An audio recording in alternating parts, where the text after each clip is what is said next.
Hoy tenemos la charla correspondiente al desarrollo embriológico del sistema nervioso. Está a cargo de Reiner David Peña, él es estudiante de medicina ya a puertas de graduarse.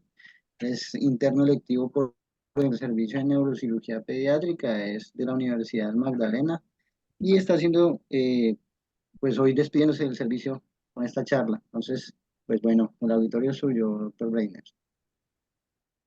Claro que sí, gracias Santiago.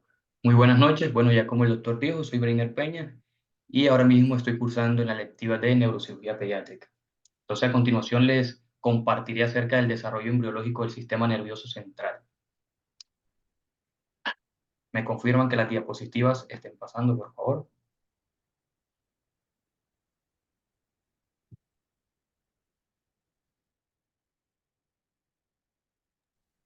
Está quieto.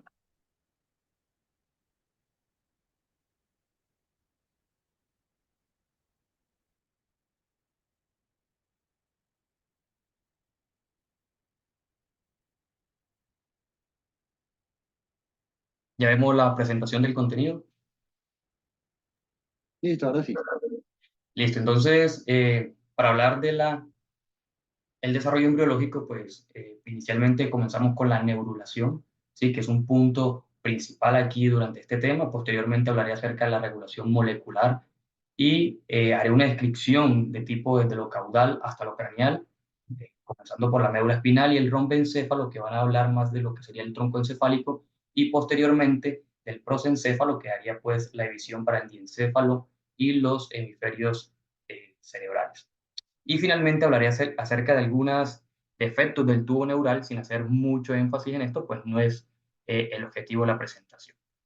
Cabe resaltar que la información tomada y presentada aquí fue tomada de la embriología médica de Lachman, fue una literatura norteamericana, y también de la embriología humana de Flores, de la editorial Panamericana de México. Entonces, comenzando a hablar de la neurulación, vemos que tenemos inicialmente una vesícula primaria más o menos a los 18 días, y la neurulación la describimos como un proceso mediante el cual la placa neural produce un tubo neural, ¿sí? Una invaginación de esa placa que inicialmente podríamos decir que es plana y que posteriormente va a generar un cilindro.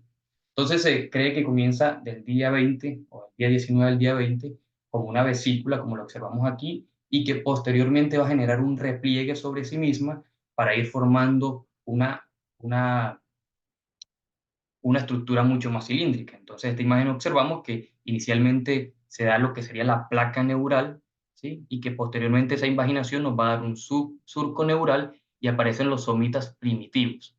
Entonces, más o menos al día 22, más o menos en el quinto somita se da el pliegue de esas dos láminas para empezar a formar lo que sería el tubo neural desde lo que sería la porción central hacia la región caudal y posteriormente hacia la región craneal y posteriormente hacia la región caudal. Entonces, más o menos al día 23 vemos que el tubo neural se ha cerrado, ¿sí? O ha generado una invaginación sobre sí mismo, generando unos neuroporos, que sería el neuroporo anterior, la región más craneal, y un neuroporo posterior en la región caudal. Entonces pasamos lo que sería esto, una placa neural en su ectodermo, ¿sí? Tres eh, principales eh, histologías de la embriogénesis, el mesodermo y el endodermo. Y más o menos al día pues 23 se va a dar el cierre y observamos aquí cómo se da la forma cilíndrica de lo que sería pues el tubo neural. Entonces, lo que marca el hito de finalización de la neurulación es el cierre de los neuroporos anterior y posterior. Se dice que el día 25 se cierra el neuroporo anterior y el día 28, que sería pues la finalización, el del posterior. Esto es importante porque el no cierre de estos neuroporos pues van a generar defectos del tubo neural, que ya observaremos más adelante.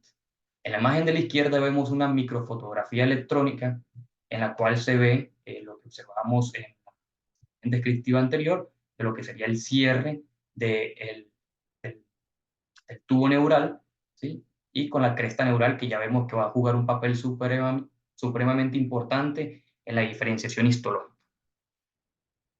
Entonces, en cuanto a la regulación molecular, se dice que de esa placa neural que se formó de la cresta neural, de la placa neural aparece la cresta neural, que posteriormente se va a dar como un intercambio de señales entre la región más craneal y la región más caudal en busca de una diferenciación histológica.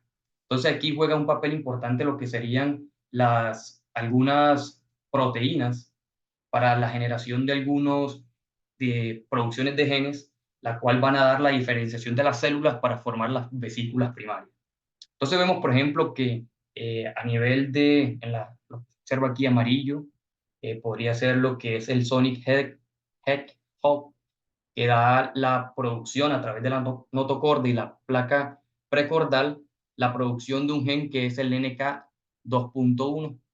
Entonces, esa producción del gen NK2.1 va a dar la diferenciación o induce lo que sería el desarrollo del hipotálamo. Y lo otro sería, por ejemplo, en la región anterior, la producción de la proteína del factor de crecimiento de fibroblasto 8, lo que genera la expresión del gen FOXG1, que van a dar todo lo que sería la diferenciación del prosencéfalo, inicialmente la diferenciación de los hemisferios y del diencéfalo. Entonces, la teoría dice que hay una región de competencia, ¿sí? Como una expresión contra expresión de los genes para dejar formar histológicamente las diferentes líneas celulares.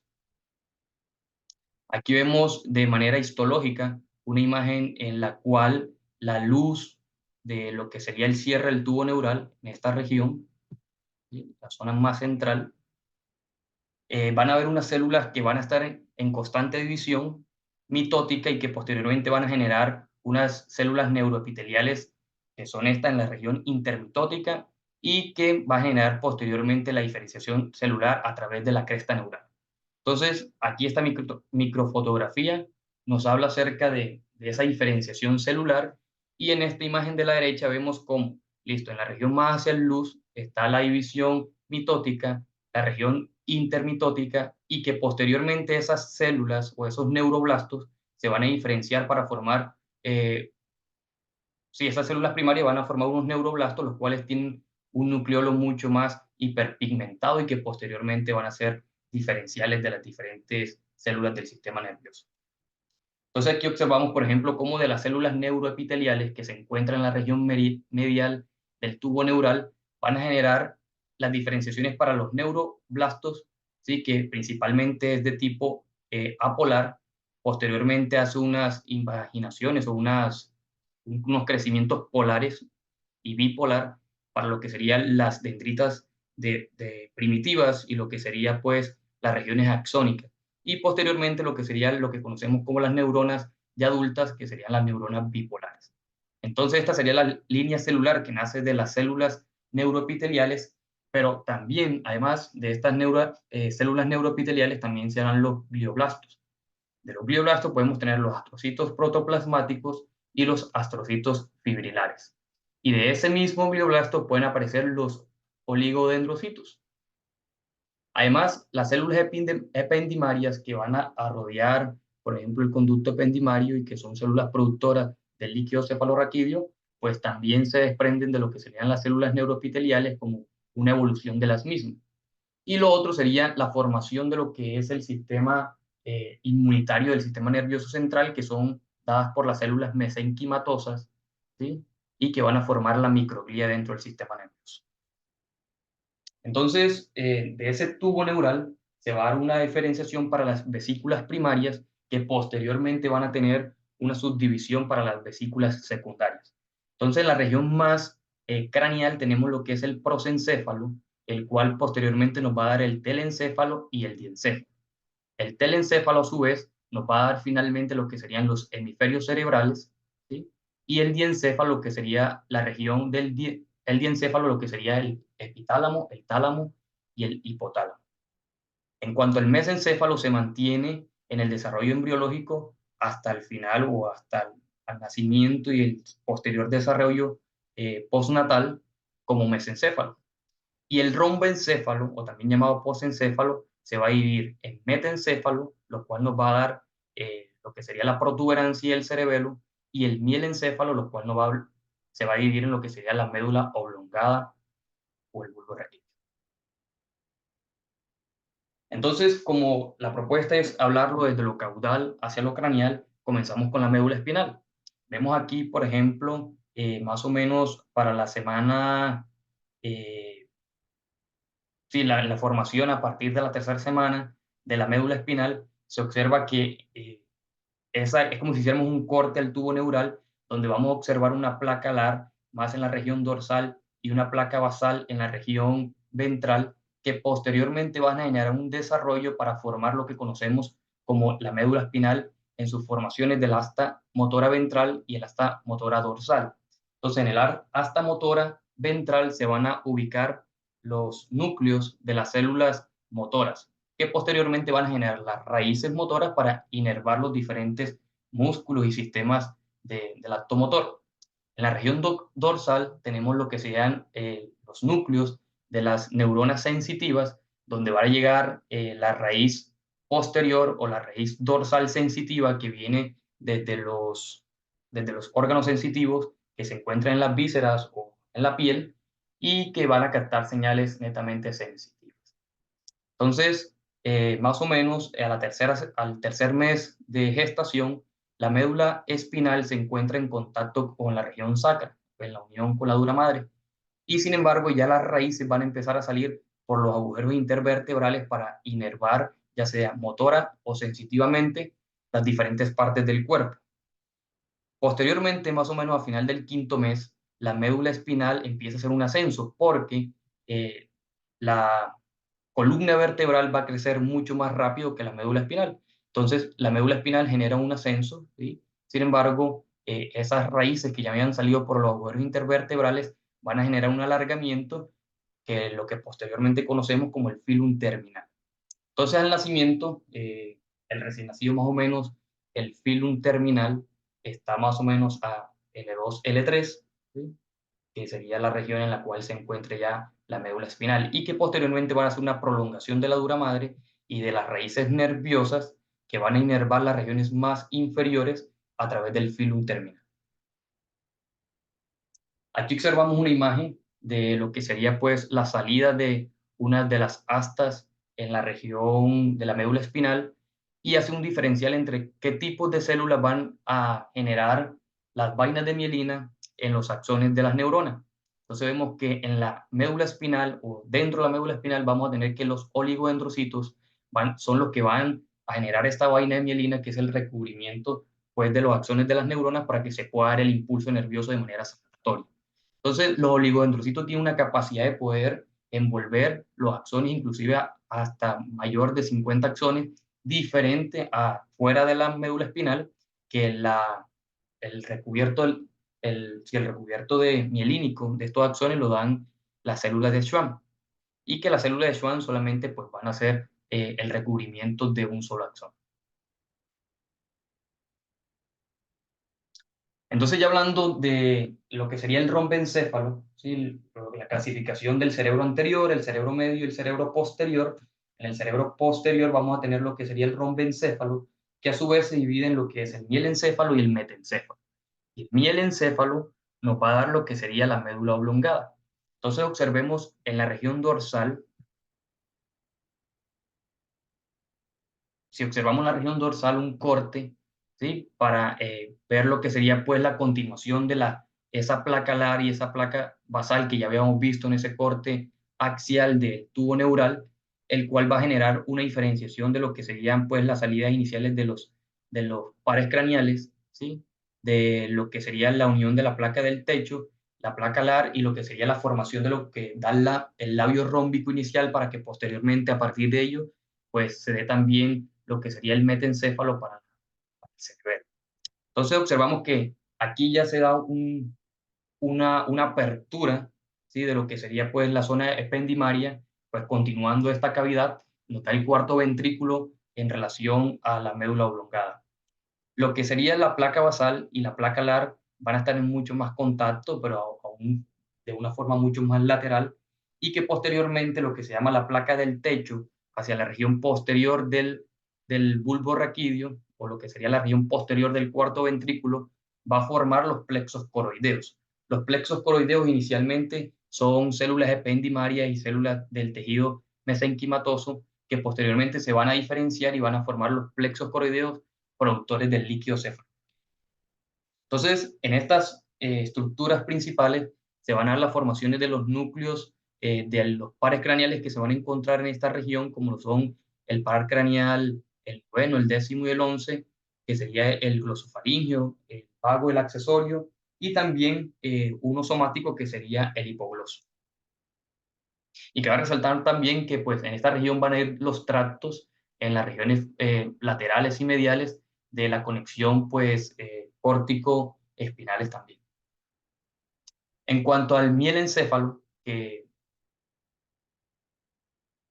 que sigue con la formación de, en este caso, bueno, aquí hay un error de lo que sería el cerebelo, se dice que hay una invaginación de lo que sería ese prosencéfalo, rombencéfalo para formar los plexos coroideos y que esos plexos coroideos posteriormente van a hacer una migración celular para formar lo que sería el cerebelo. Entonces observamos cómo inicialmente hay una capa granular externa y que las células de Purkinje se van a situar en la región mucho más medial, para formar así lo que sería pues el cerebelo. En cuanto al mesencéfalo, observamos aquí lo que sería que el mesencéfalo desde su porción primitiva hasta después del nacimiento se va a mantener tal cual como el mesencéfalo, y la apertura de lo que sería pues la comunicación de que ya venía del tubo neural es mucho más amplia en su porción inicial, y la placa alar va a estar más hacia la posterior y el placa basal hacia anterior. Entonces vemos que aquí se da una diferenciación de los que serían los colículos. Así que la placa alar van a dar los colículos superiores y los colículos inferiores. Los colículos superiores, donde van unos tractos relacionados con los impulsos auditivos, y los colículos inferiores con los impulsos visuales.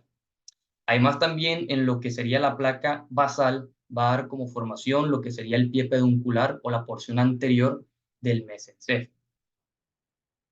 Cabe resaltar también que en esta región pues, se van a situar lo que sería la sustancia negra y el núcleo rojo, que están muy relacionados con las funciones motoras.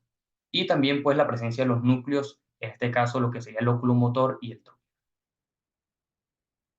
Ya hablando del cerebro anterior, tenemos el prosencéfalo, ¿sí? El cual lo podamos dividir en lo que sería el diencéfalo y lo que serían los hemisferios cerebrales. Entonces vemos por acá en esta imagen, más o menos a las 6 semanas de gestación, que la bolsa de Rathke va a generar a través de la cavidad oral primitiva una invaginación hacia el infundíbulo, que el infundíbulo es una de las regiones más inferiores del diencéfalo, para formar lo que sería la hipófisis. Entonces se dice que la hipófisis anterior o la adenohipófisis está formada por esa bolsa de Rathke, y la neurohipófisis, que es la hipófisis posterior, viene desde el infundíbulo. Entonces, más o menos a la 8ª semana se pierde la comunicación entre la bolsa de Rathke y la cavidad oral para generar ya como tal la hipófisis en la silla tubo. Cuando esa bolsa de Rathke persiste, ¿sí? Que hay esbozo de esa bolsa, puede generar algunos tumores como los craniofaringiomas, que lo que va a generar en esos pacientes es una hidrocefalia, una disfunción hipofisiaria, y presentándose como una diabetes insípida en estos pacientes.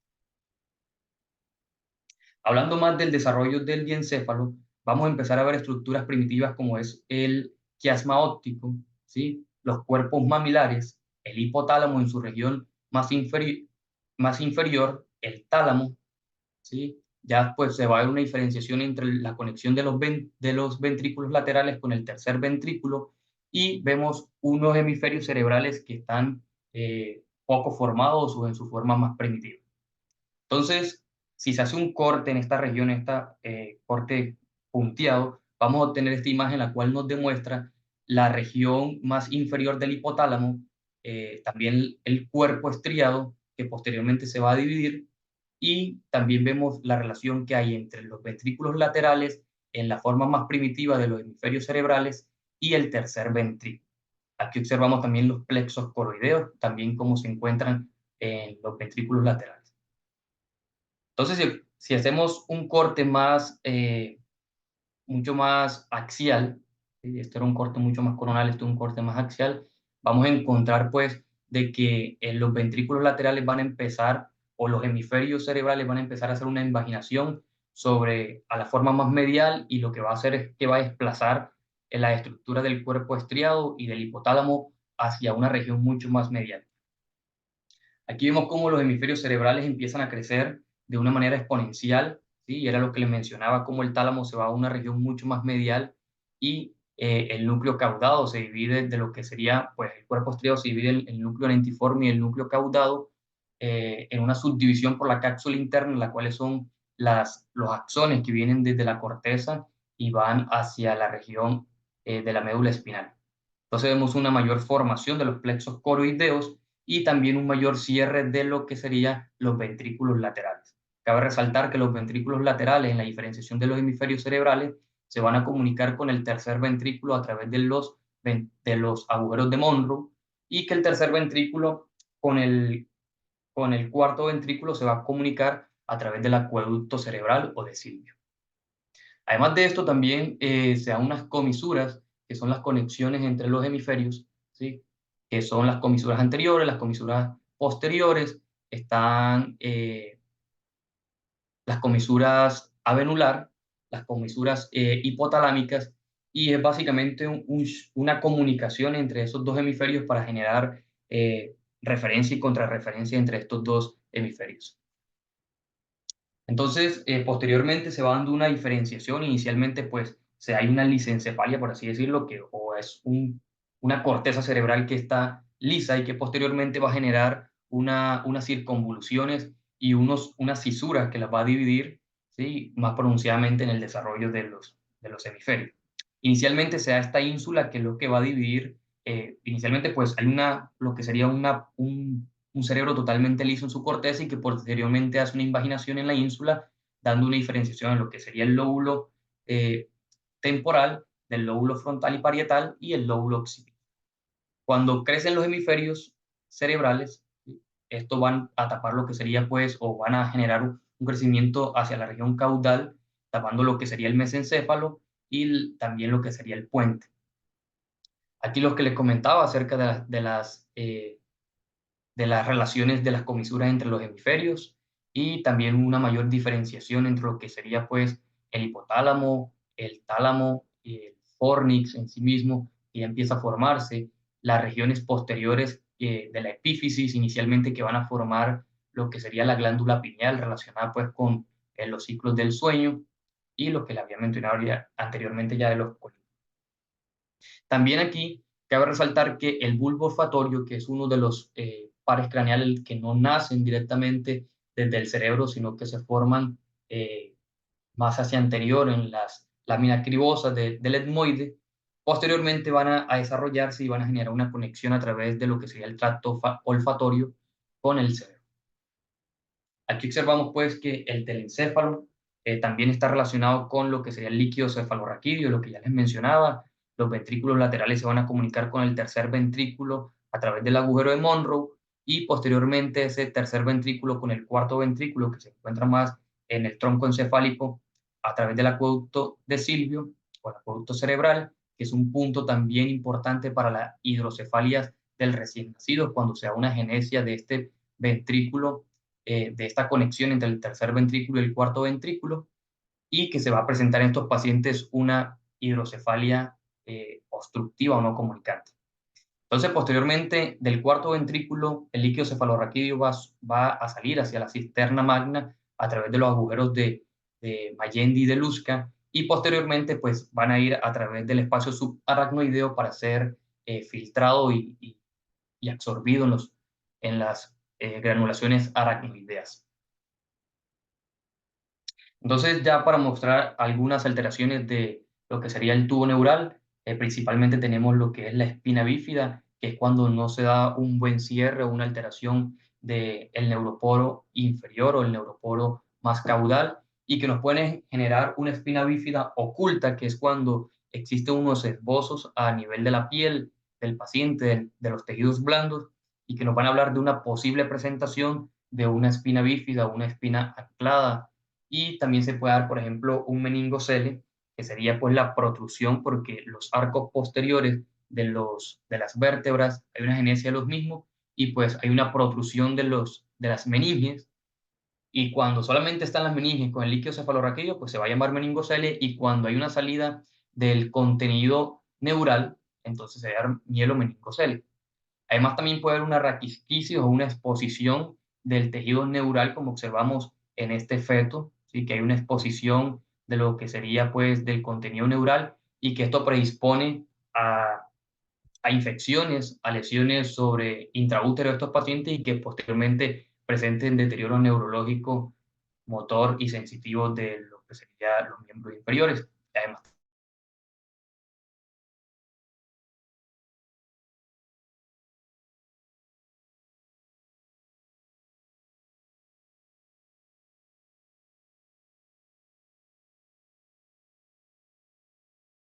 del el neuroporo anterior, vemos un meningoencefalocele, ¿sí? Que es la salida del contenido neural, puede estar del contenido del parénquima cerebral en una invaginación de un defecto osteodural en la región occipital.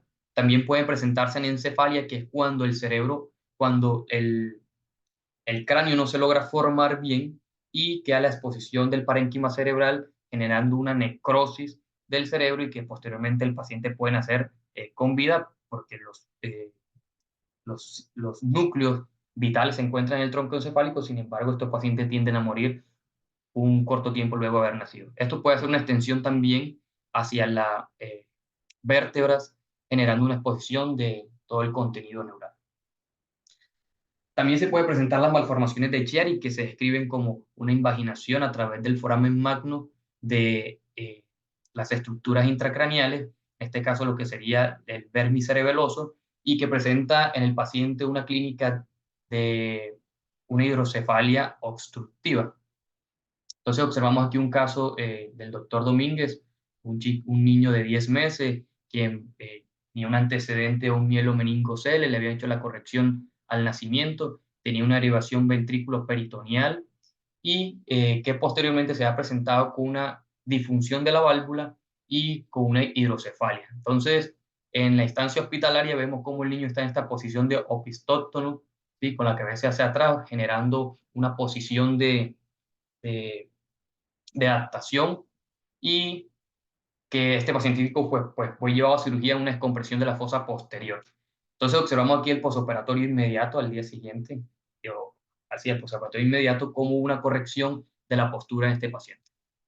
Aquí vemos, por ejemplo, uno de los esbozos de las espinas bífidas, que puede ser el lipomeningocele, que sería pues el tejido adiposo presente también en los tejidos blandos, en conexión con una raquisquisis de lo que sería la, ver- la, la médula espinal.